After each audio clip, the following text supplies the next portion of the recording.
welcome to Flames Unfiltered, hosted by myself, Burud, and Kyle Lewis, talking Flames hockey every single week, whether we want to or not this week. Yeah, that's wow. Just wow. What a start. 1-5, getting blown out routinely. And as I think most of our listeners know, we don't rehearse this show. We talk about the things we intend to talk about. Sometimes we go a little more off the cuff than others, but in this case, it's very much off the cuff. So yeah, we're all in this together, so let's try to enjoy it. We're recording this on a Sunday morning or afternoon, and we watched the game last night, and yeah, so our reactions are fresh. Let's put it that way. Yeah. It's I'll be honest, I made it midway through the second. Uncle Hockey Jim Gaudreau was actually here staying with me for a few days. We were watching it, and we're both just like, yeah, it's probably time to turn in. There's not much hope with this one. It was a mess, and I don't know. Yeah, I got a question before we get into this team. Mm-hmm.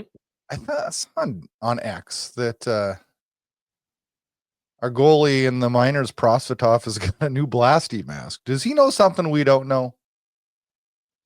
I think he's been watching the scoreboards. He's like, hey, I'm gonna get a shot here. That's an all-timer for Flames masks. That's my first impression. It is beautiful. It is terrifying. It's akin to one of Markstrom's masks, I find. Yeah, very cool. I saw it, and my first thought was, why is he? And then I'm like, that's cool though. I like it. Well, good for you for picking something positive to kick us off today. I'm really proud of you for that. I'm gonna throw out two more things positive, and then we're gonna get real. Dive into the hole. New Sens jerseys this week. We always talk about jerseys. We're Jersey guys. Yeah. Do you like those new Sens jerseys? The red ones with the black gold it's funny. My buddy Josh is a huge Sens fan, and he actually brought it up yesterday and how much he doesn't care for them. And I agree. I'm not a fan. Although I will admit I really like the goalie gear setup with that jersey. That looks cool. But on the players, it doesn't do anything for me. My biggest knock on it is when you're watching it on TV, you can't see the numbers. When you have a red jersey with black numbers, you can't do it. Well, this is what we talked. This is what we talked about years ago with the Flames. Remember, I told you they had the black lettering on the 04 jerseys originally. They had changed it to white because nobody could read the names. It's too hard to see. So I don't know. One last thing. What are the odds of the Seattle Kraken playing a Hockey Night in Canada battle in Toronto last night, followed by Game 6 tonight in Toronto with them? Yes. Yeah. I said the same thing.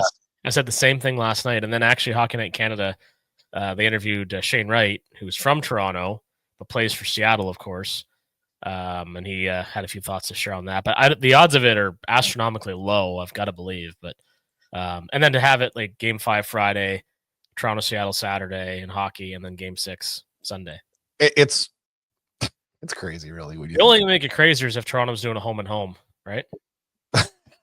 that would have been nuts. That would have convinced me that sports are fixed. Now fixed, we got the wrong person helping us. Well, I don't know about that, because the reality, if it were fixed, I mean, what a year to and I'm not a team tank guy, as I've repeatedly said, but if there's a year for the wheels to completely fall off and have a chance to get a player like Gavin McKenna, I mean, wow. So that's my segue into how bad this hockey team is 6 games into the season. Well, good. Thank you, Kyle. As I pull up the standings currently, we have the worst record. We have the worst win percentage, which usually goes hand in hand. We've lost 5 in a row. Emphatic losses, not like they're tight games. We're minus 14 in goals for, goals against. And to top it off, and no one's really talking about this because everybody says, well, they won the game in Edmonton. No, we won the shootout. Yeah. We haven't even won a game yet. Yeah, true. Fair. Very fair. Robert Munich had posted his post-game thoughts too, and this one was really telling to me. Loved it. I got it saved right here on my phone. Yeah, so the biggest thing, apart from the goal to make the playoffs, is over, because it is. But here's why. They need 97 points to make the playoffs. That means they'll have to go something akin to 44, 25, and 7 in the last 76 games, and that's a 625 points percentage, which only 6 teams did last year. That is unbelievable that only 6 games in, your season is basically stunk. It's done. I mean, we have 6 games. We've scored 10 goals. That's remarkably bad. That is so bad.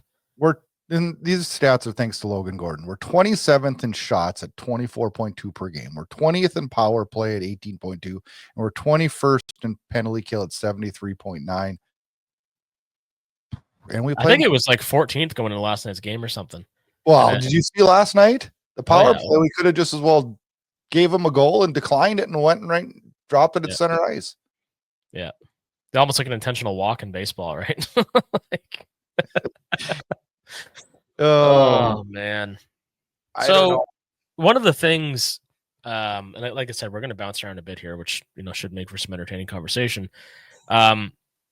Mike Olda had responded, and he had lots to say yesterday, and as everybody did. I'd mentioned that I thought the Sharangovich contract might go down as one of the worst in team history, and I wasn't trying to imply it's worse than the ones that he fired back with, being Brouwer, Neal, Huberdeau, but we're going to have to look into this more. But I'd like to compile a list of the 10 worst contracts that the Flames have ever signed. How about that's an off season or what? Yeah, I don't think there's any doubt, unless he has a dramatic turn, that Sharangovich, despite the fact it's not a ton of money, is one of the top 10 worst, I would think, at this point. But more pointedly, with regards to what's going on right now, did you see Kevin Bieksa's commentary on Sharangovich? I watched it live. Yeah, I did, and I want to get your take on it too. It's as true as true can be. I saw the play that he referenced with about 6 minutes to go, where Sharangovich looped around, comes to center ice. You're supposed to probably hit the guy, and he just basically tapped him on the shoulder and skated to the bench. And yeah. I've said this and I've bitched many times on this show in years past. Last year, I would say I was completely wrong on this, but I've hated Kadri's mannerisms and body language over the years. I've hated Kadri's quit, and people can argue with me on that, but it's there, it's evident. And I hated exactly. I saw the same thing from Sharangovich last night. It was brutal, and I'm glad he got called out. Sadly, I don't know that it changes his game. I don't think it does at all. And actually, what I like the most about it is I think Bieksa is one of a handful of guys in the hockey media that are helping change the narrative in terms of making it more real without being, directly offensive or overly critical of players. Because, and Bieksa did play a long time in the league, but guys like us haven't. So I'm always a little hesitant to rip a guy apart too much. But when you have a team that's underperforming as badly as Calgary is, to the point that they don't really belong in the NHL with the way they're playing right now, that kind of stuff just resonates a lot more, and it does speak to a much wider problem, and one that you have talked about at length for quite some time now, about your belief that this is kind of a country club locker room. And it seems that way with the effort we're seeing, or lack thereof. I don't know. And you want to know the bad news? And is that, we have Huska just got an extension and it hasn't even started yet. Which was such a stupid move. Everybody who's anybody who watched any amount of Flames hockey last year, which is to say 3 to 5 games or parts thereof, knows that they were in the playoff race entirely because of Dustin Wolf. It's not to say if you guys didn't have good years, Matty Coronado was great, for example, Kevin Ball really emerged, but ultimately that's what it came down to. I'm going to preface this on both of our ends, because I believe you feel the same as me.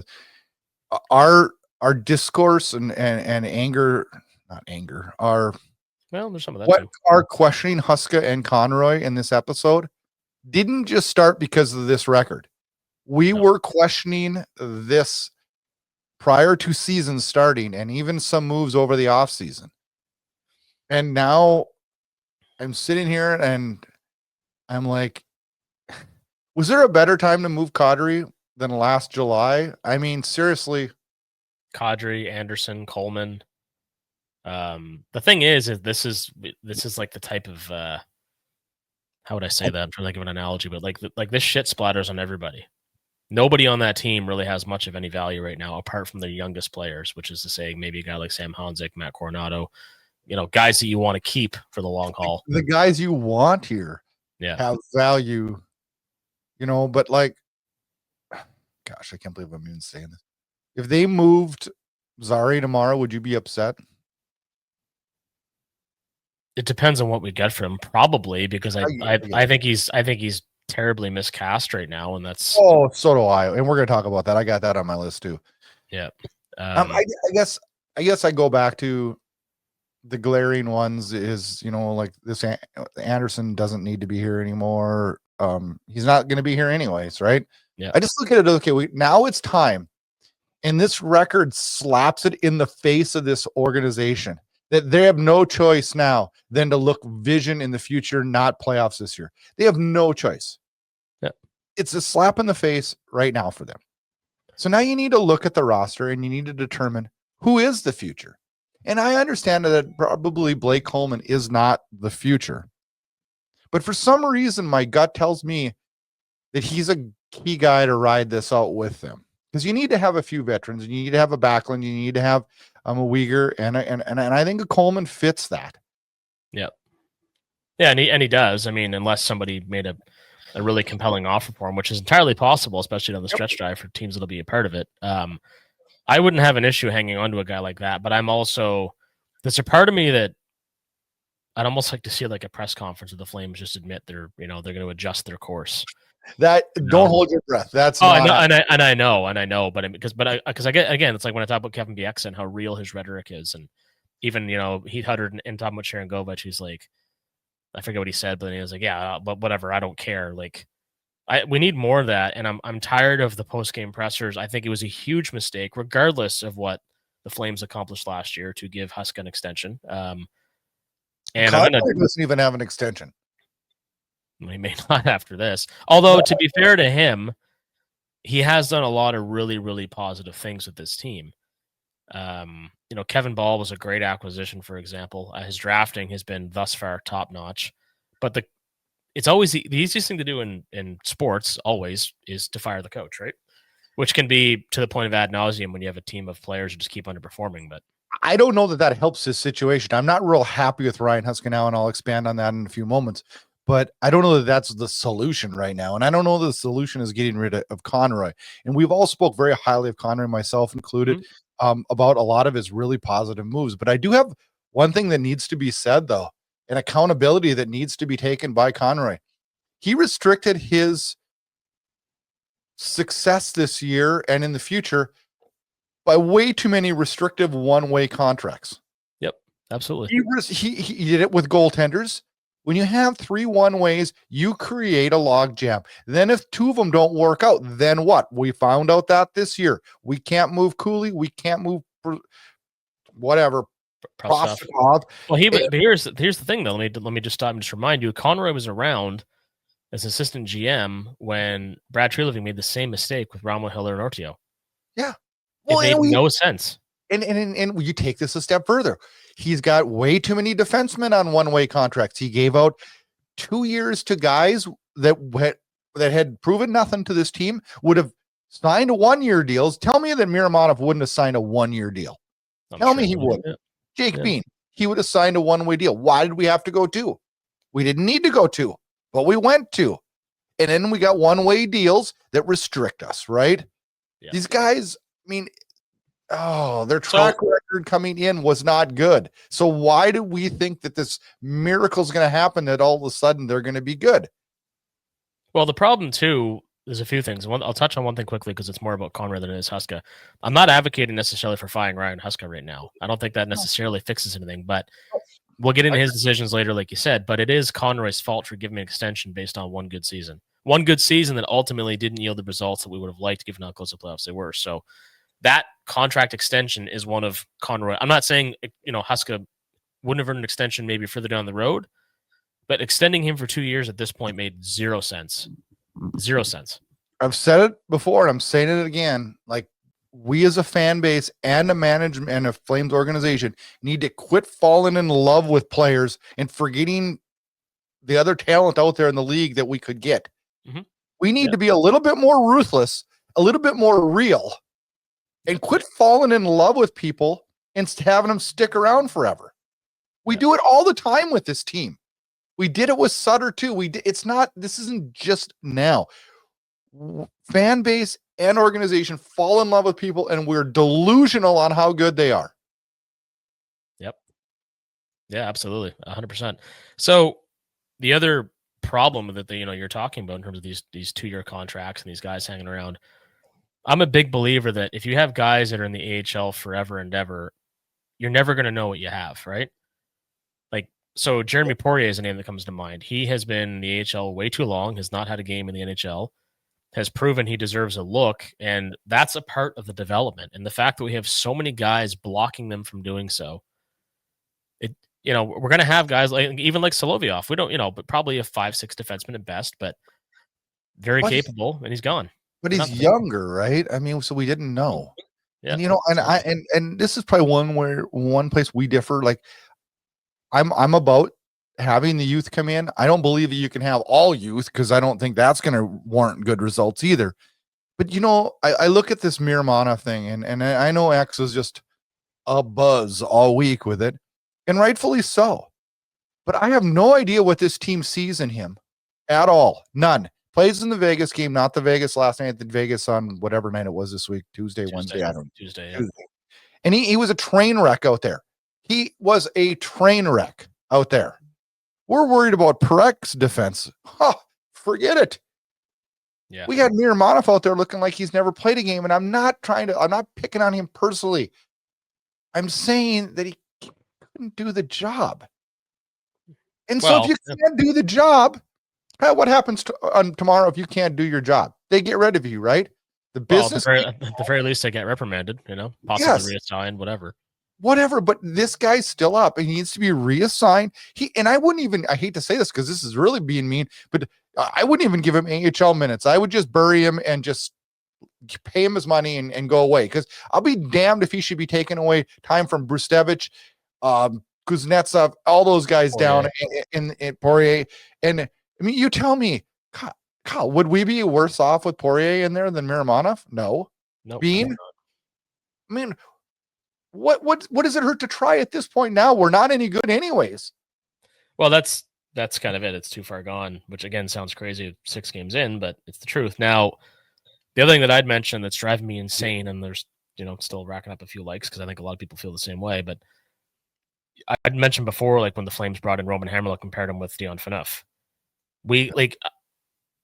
Zane Parekh has to have a reliable, consistent partner. This musical chairs thing is the dumbest coaching decision that I've seen in quite some time. You cannot take a player whose defensive capabilities are already a little suspect at the pro level because he's brand new, a guy that elite level of talent, and he can't have a consistent partner to learn the game with. It is so stupid. Here's the way I look at that, Kyle. We know Anderson's gone. Yeah. So put Ball with Parekh right now and get him going. They did last night for a little bit. Finally, they did in the third. At that point, it didn't matter. Yeah. But I mean, just go run with that. That's what's going to be in the future anyways, right? He's probably the safest guy for him, right? They said, John Abbott said last night that Kevin Ball, I forget exactly what he said, Kevin Ball had the best stick check in the NHL. I'm not entirely sure that's true, but he is damn good at it. He's our best defensive defenseman. He should be playing with Zane Parekh, 100%. For sure. But why it took, getting down to a 1-4 start and getting blown out in the third period in Vegas for that to finally happen, it's like, I can't understand that for the life of me. I said it on X yesterday when I posted the line charts. Like, this is Huska just like, what does he go into his office and just freaking start throwing darts? Yeah, look, it certainly looks that way. But see, now he's panicking too, right? Oh, well, he's in full panic mode. And every time he gets in full panic mode, it's, lines in a blender. And I'm tired of hearing these guys say, well, Huska's very good at reading his players. No, he's not. If he's really good reading the players, he shouldn't have Zari centering in the fourth line. He shouldn't have Sharon Govich with Coronado and Frost. Talk about dead weight there. Oh, yeah. Like, seriously, he's not reading the room right. And I'm not saying I'm a coach or I'm an expert at this and anything, but I'm just starting to look at logic here.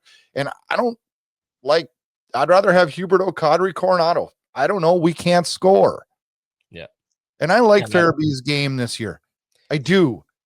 But he's still not your guy to score, though, right? Well, he also has demonstrated zero finish, right? So, but that's the thing, when so many guys are snake bitten and you're seeing these chances just completely disintegrate in front of your very eyes. There does come a point where you just can't keep blaming the players. It has to be a consequence of the system. And there's a bit of bad puck luck there. Like, I get it. This team, the personnel they have, they can't be this bad every single night, is what I'm trying to say.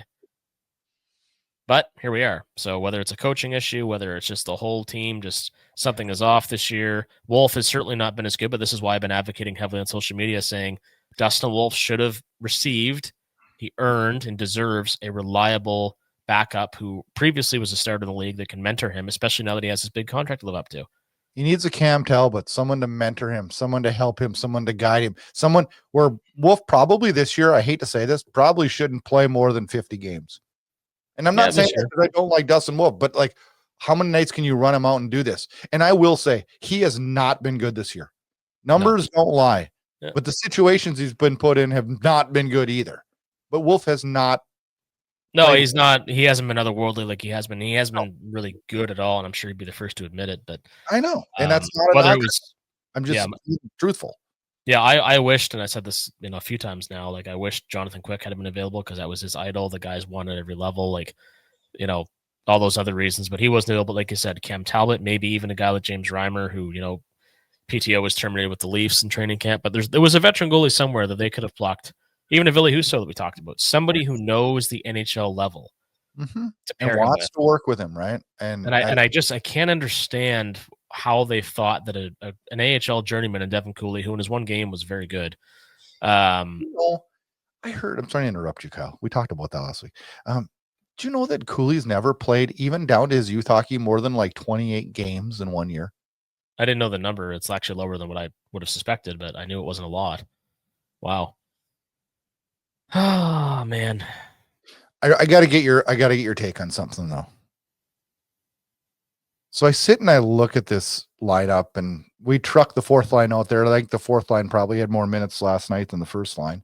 Because at least two of those guys cared, right? Lomberg and Klapka. And they did care. And this is probably a piss poor time to bring this conversation up.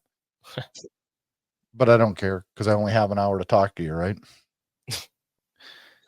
Is it time for this team to maybe just completely rewrite the script and not have like a fourth line grind line? Yeah, I think I talked a little bit of this on one of our prior shows recently. Like, I don't understand the belief that a largely ineffective fourth line makes any sense. Oh, it's your checking line. You put them in this thing that drives me the craziest is we got a goal scored against. Let's roll out our checkers. It's like, what are you doing? They're not. Momentum is absolutely a thing in hockey, but the belief that momentum is predicated on a couple of hits and a semi-intense forecheck from time to time, I don't really buy that. Not with players who don't have the skill to finish, right? And it's not to say that guys like Klapka aren't useful in other ways.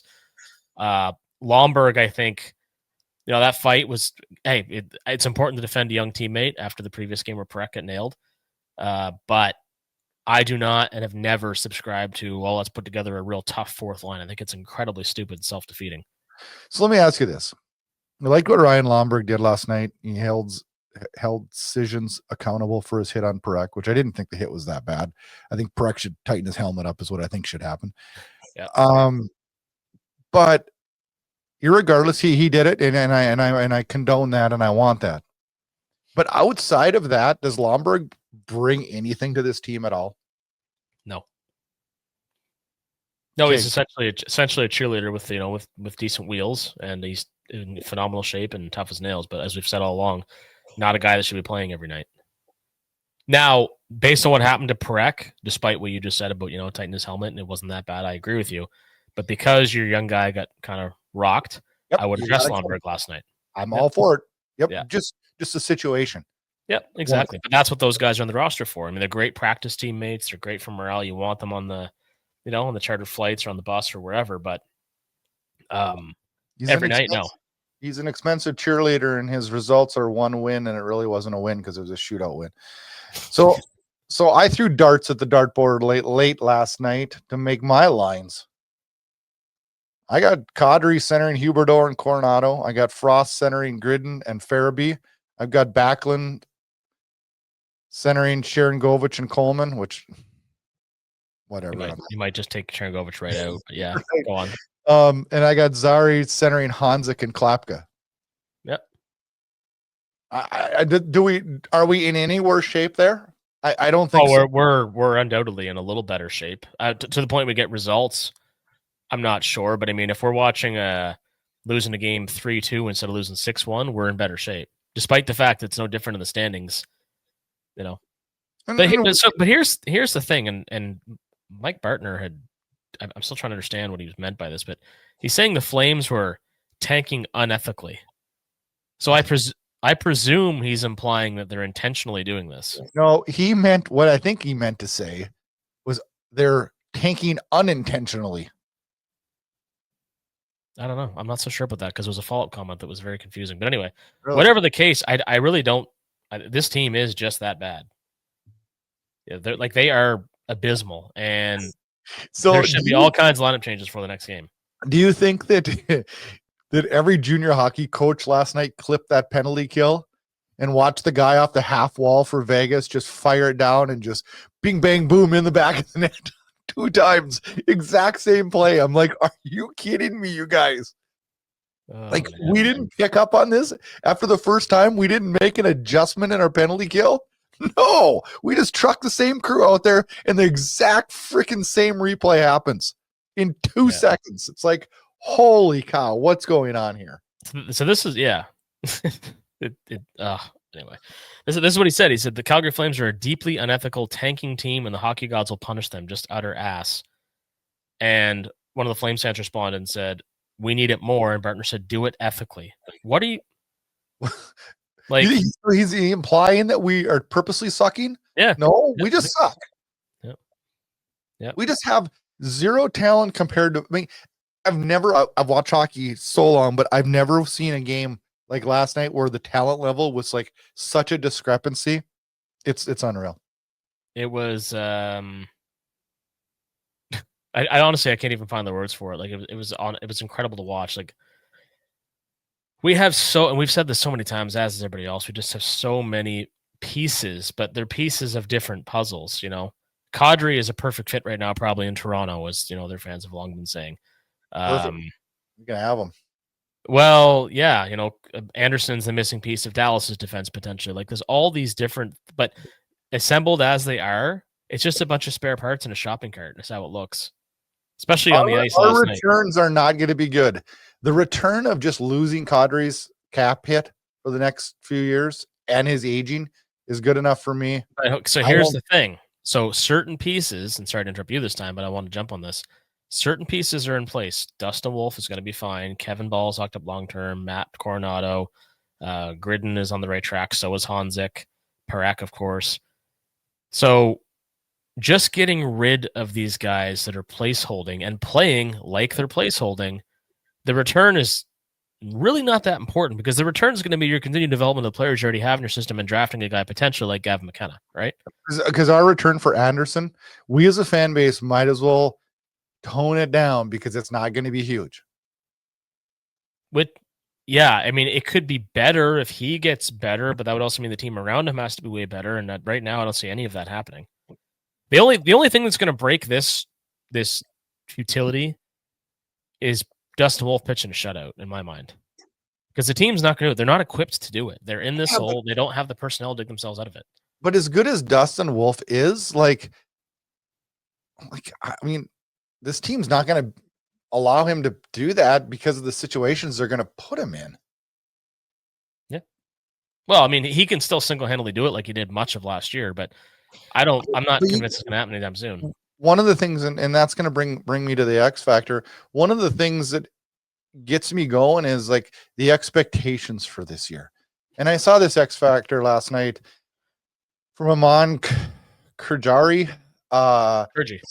Is that what it is? Okay. Kurji, yeah. Well, thank you. But I like this. He said, I saw a lot of discourse last night about how Flames are playing below expectations. What exactly were the expectations? And I mean, we talked about it a lot. We had a prediction show. I had him second to last, right above San Jose. You had him a little bit higher. But like, I looked at it as we had a lot of guys last year have career years or above average years, maybe not career years, above average years.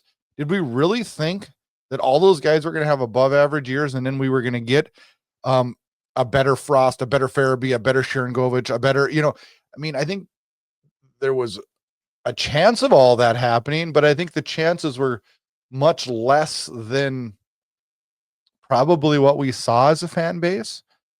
And I'm not saying I expected a 1-5 start. I don't think anybody did, to be fair. I'm not saying that at all. And I didn't expect to watch a hockey game last night where the talent level was such a difference that it made me really shake my head. But I do think as a fan, and now I'm not blaming the Calgary fan base, I think this is true in a lot. We live a lot on hope, right? Well, I also think that there's an expectation that things are going to be linear, and this is a huge problem that happened in 14-15 when the Flames made it the second round of the playoffs and were absolutely horrendous the following season, right? Oh, yeah. And they did that kind of one in, one out thing for a few years and never really got any further ahead. I know they got dummied by Colorado in 2019 and got back to the second round in 2022, but they had some elite talent, right? Our elite talent is not ready yet, other than, Wolf, and right now, obviously, he's struggling. But it's always the belief that, well, we came this close to playoffs last year, so next year we're going to make it. That's the plan. It's like, well, hang on. Yeah. You really need to do a deep dig into how you got that close. And again, the number one biggest reason is Dustin Wolf. And now you're counting on guys who failed you last year as well, like Igor Sharangovich, right? Or hoping that Frost and Farabee take the step that they certainly didn't take in Calgary last year. So, and it's actually conceivable at this point, as crazy as it seems to say, that Calgary could wind up losing that trade if this continues. And what I'm predicating that on is, Pelche looks like he may end up being, an AHL journeyman at this point. Kuzmenko is as erratic a player as there's ever been, although, has been a decent fit in LA thus far. But what I'm getting at is that if you've committed to two guys you're convinced are going to help you turn a corner, and they do the opposite of that, and you've given them term and you're paying them decent money, did you really win? Oh, I agree. So, and at this point, the jury's still out, but I hate to say this, like we were both pretty high on Frost in camp, and I'm not writing him off or anything. I think Farabee would be a solid third line winger, though, on a really good hockey team. I think he'd be a good fit with Coleman and Backlund over time, but the expectation, because he's shown such flashes, much like Frost has, that he should play higher up the lineup is a little bit erroneous. I think, to your point, if you want to be competitive, you have to put Huberdeau and Kadri and Coronado together. You just have to. It's the only line you have that can score. That's it. It really is that simple. But what's going to happen is they're going to juggle the lines. When Pospisil's back, they're going to mix him in and think that, his style of play is going to give him a bit of a kick in the ass, which it might, but it's going to be extremely momentary. This season is it sounds so crazy. Again, I'm not trying to be all down now, but Robert's stat that he posted is very telling. Like, the season is over.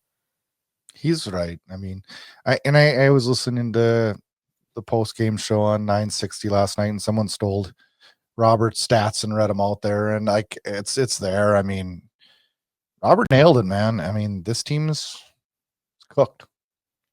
Yeah, and I think what I've been guilty of in the past, with not just hockey, but many things in my life, personally and professionally, is that you get angry over something and you keep thinking it's going to get better, or if it doesn't, you just keep being angry about it. And it's like, ultimately, you just kind of have to come to terms with it and recognize that this is the path we were probably meant to be on. And I got just as excited, and we talked about, my predictions of having the Flames, in the mix, thinking they were going to take a step forward, because there was some reasons to believe so. But knowing now that they're not, it's like, okay, management ownership has to do the same thing that the rest of us are doing, and say, okay, we've got some really good pieces in place, but this season is a disaster, and there's no coaching change or big trade that's possible that's going to change that. We've lost too much ground already. And even if they could do one of those things, there's no guarantee it's going to pan out. So embrace this. Sell off what you can and get ready for the draft, because it could be the most important one in team history. Yeah, you're true. You're right on the money. I think our shows, as the year goes on, will get less angry probably than this one. I think we both are having a lot of emotion today, because it's frustrating. It was embarrassing. Yes, it was embarrassing. Thank God there's no Vegas fans up here around me, because it would be, if that wasn't a loss to the Oilers, the Leafs, the Canadians, I would never hear the end of it. It was thank God it wasn't Vancouver. Jeez. Oh, it was. Although that did happen too. Yeah, 5-1. Yeah, I think we'll come to terms with it as a fan base a little bit more and move forward. Like, I'm still not Team Tank. I don't think we're going to have to be Team Tank. I think we're going to be in the bottom 5. I just think that's where it's at. But now what we need to do is we need to, like you just said, start the plan, and the organization has to admit and buy into the plan and move forward. And I'm not saying, just play all young guys. I'm saying, like, we need to strategically place on what does this team look like next year? What does it look like the year after that? What does it look like the year after that? And start positioning for that. Yeah. It's a process, and it's not an easy process because some of these guys that we draft aren't working out, man. They're just not. And I mean, for as asinine as some of his takes can be, John Garrett made a few comments last night. My favorite ones being the ones about Kevin Ball's ridiculous giveaway behind the net, like just a stupid, bonehead, dumb play from a guy who's typically very good, and we all make mistakes. But Garrett was talking about how many first rounders actually pan out, and I think he was a little off the mark in suggesting it's as few as what he said, but ultimately, yeah, you're going to have many pieces that aren't a hit. Just the same as you're going to have, if you're lucky, a few like, Gaudreau, who was a 4th round pick, who was an absolute all-star, right? Bill Fleury. I mean, there's luck that's going to happen in our favor here. Yeah, but again, I think this team has such a lengthy history that persists to this day, despite the fact they are significantly better in integrating young players. They have a history of burying guys in the minors and never really knowing what they have. And that's why I mentioned Poirier earlier. I don't think Poirier was going to be a stud defenseman, but could he be a serviceable NHL defenseman far better than the few we keep rolling out, like being a Miromanov? 1,000%. But we will never, ever know because we just keep jamming guys in front of them. Yeah.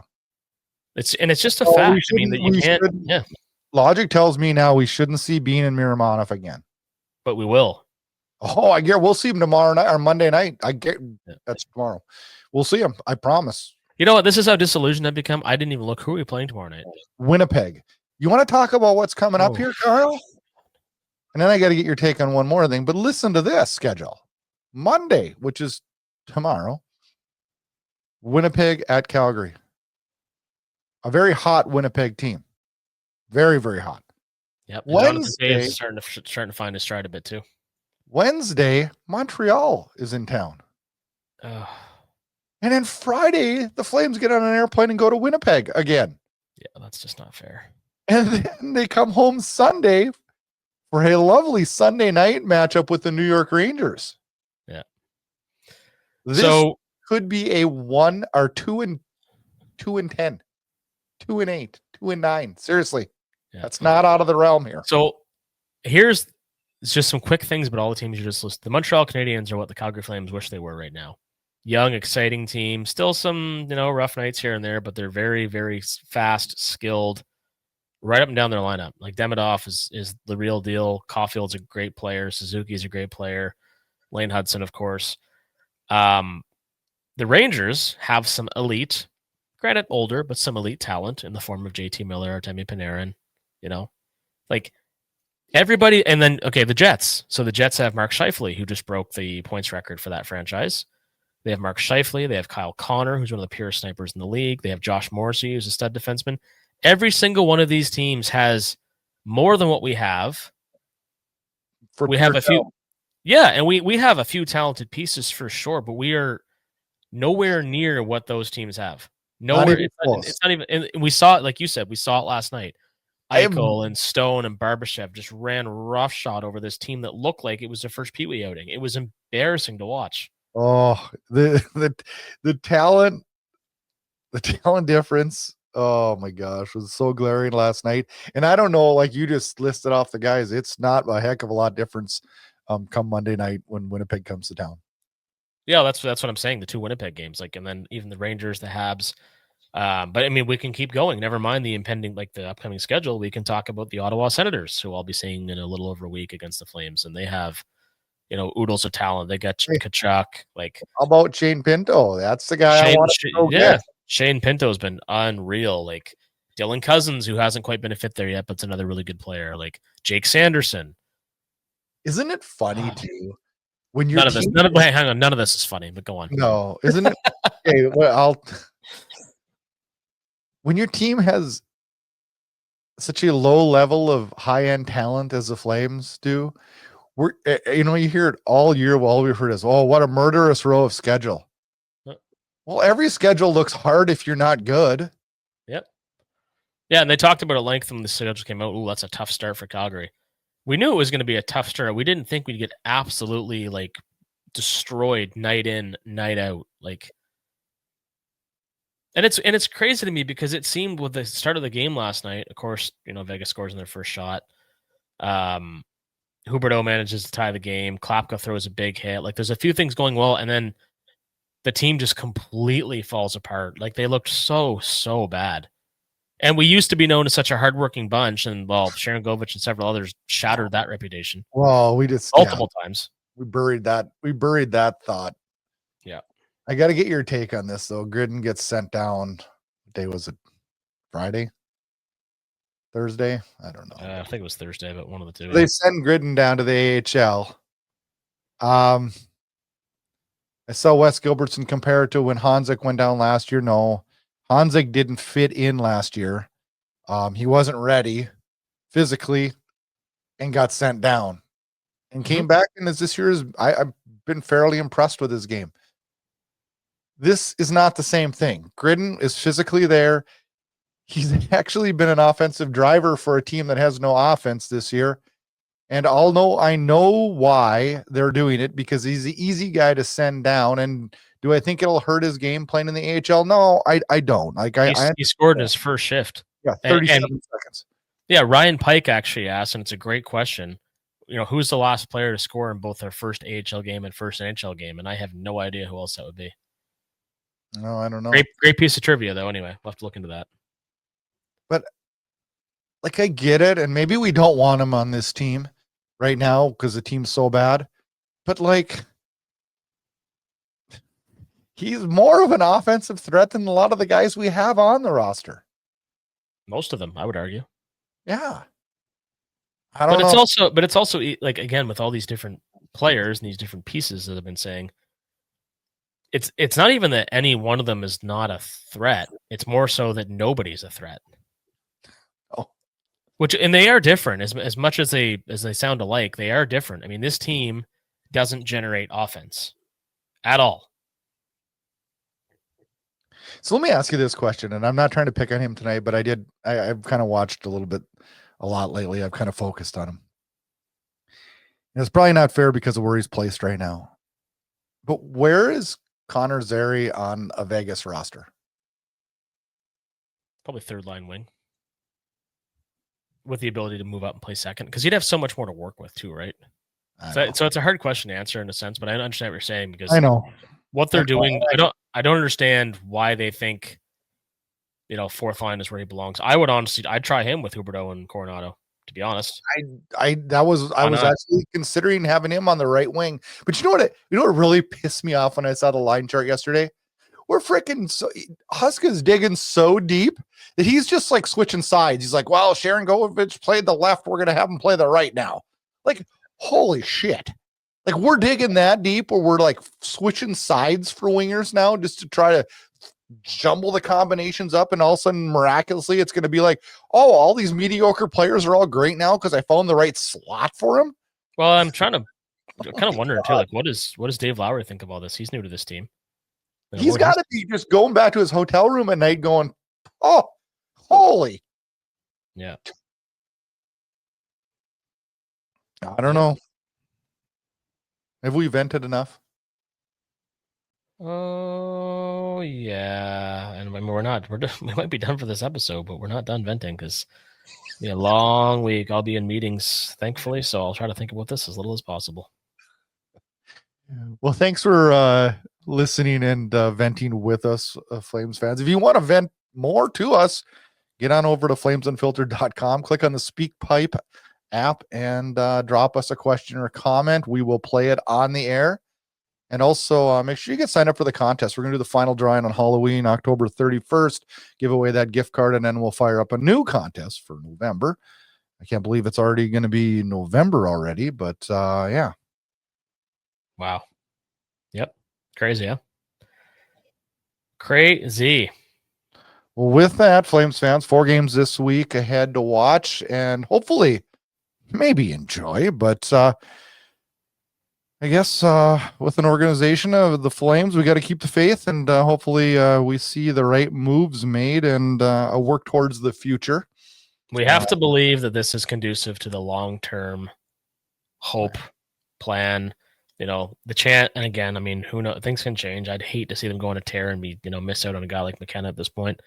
But the possibility of having him and a brand new building, it worked up north. So this sometimes things going completely horrible or awry, whatever you want to call it, do lead to good in the future, right? Yeah. Yep, absolutely. I thought of this last night, and I'll leave you with this. I used to cheer for wins. With this team, I'm cheering for goals. Like actual goals, or like yes. Like goals that we set for ourselves? Actual goals. There's only been 10 of them. When you can remember every single goal your team has scored this year, and you know what the sad part is? Only about 6 of the 10 goals have been clean. There's been a lot of like shots off skates and stuff that went in. It's like, oh, it's maddening. It absolutely is. But here we are for the long haul. Oh, yes. It's starting to feel like an abusive relationship. Well, hopefully, like you said just a minute ago, if this leads us down the direction and makes it glaringly obvious to the management of the Flames, and they change course and push towards a brighter directional future, then we'll be okay, right? But we need to quit being delusional on our players and thinking they're better than they are, because you'll never be a winner doing that. Can't believe you're on that. All right, Flames fans, have a good week. Kyle, you have a great week. You as well. I'm going to do my best to do so in Ottawa. Just try to keep your chins up, everybody. And you know what? If nothing else, the discourse, the conversation, it's really, really entertaining and really thought-provoking. So let's all keep it up and try as hard as we can to be positive. Well, maybe not the Flames, but other aspects of our lives. Have a good week, Flames fans. See you next week. See you guys. It's me, myself, and others gonna be fixing my mind. Still on the record. I turned on the music. I do on the record. I turn on the music. It's an uphill battle that you sometimes losing. Hell bent on the distant wind. Thanks for listening to Flames Unfiltered with Brad Burud and Kyle Lewis, your source for unfiltered Calgary Flames hockey talk. Keep it locked on flamesunfiltered.ca. Subscribe where you get all your podcasts to never miss an episode. Flames hockey talk every week, presented by Inside Edge Hockey Media Group.